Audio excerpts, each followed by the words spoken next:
Hi guys! For today's vlog, iba-vlog ko si Shaisal Agar na magsha-shopping siya sa Value Dollar para sa box niya to send to her family in Philippines.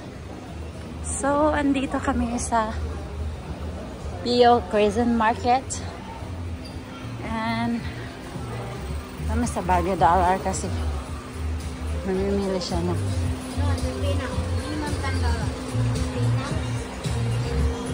Pinaw daw. Bakit? Meron ka namang pinaw ah. Dali, saan na yun?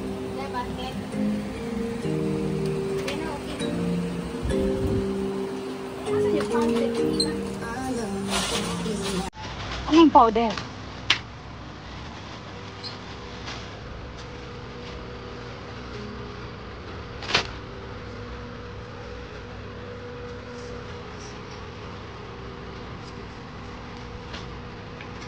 Mas mahal ba dito kayo o mas mura sa ano?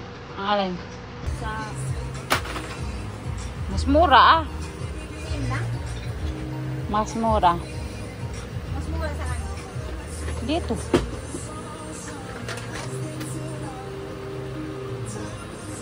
Bilhin mo yung ano. Ano yan? Souvenir? Ganyan na. Nakatakot yung ganyan eh. Baka mabasag, mapisa doon sa loob ng box mo. Oo. Mapipisa yan pagka ma-press yan eh. Ma-press yan. Yung liquid niyan lalabas dyan. Yung box nga ni Inday na ganun oh. Container nga na ganyan ha. Container na nga yun ha. Na detergent na nilagay ha. Na lumabas pa nga yung liquid eh.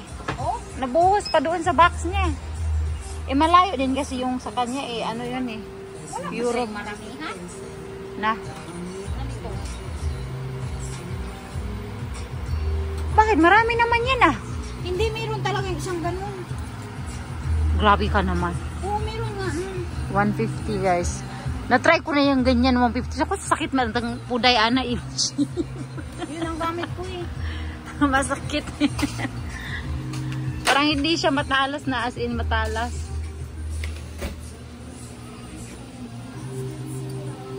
Ito lang yata yung sabon.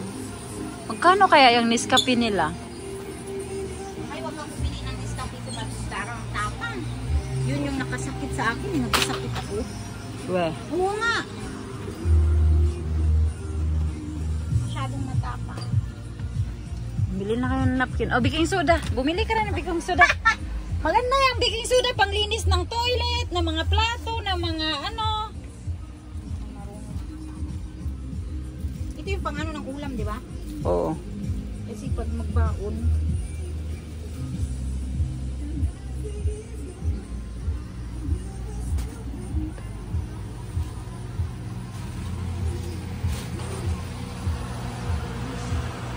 Mas ano dito, partner?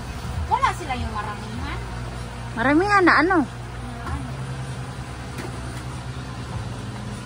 May mga socks din guys.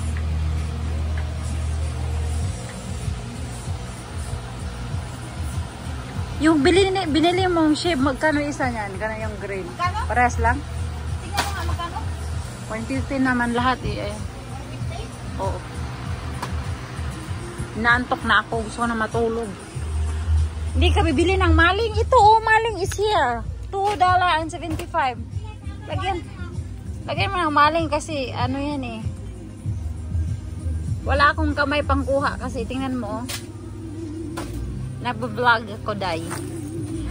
Lagyan mo din ng honey. Honey is $2.25. Lagyan mo na rin ng asin. Ilang maling ang gusto mo?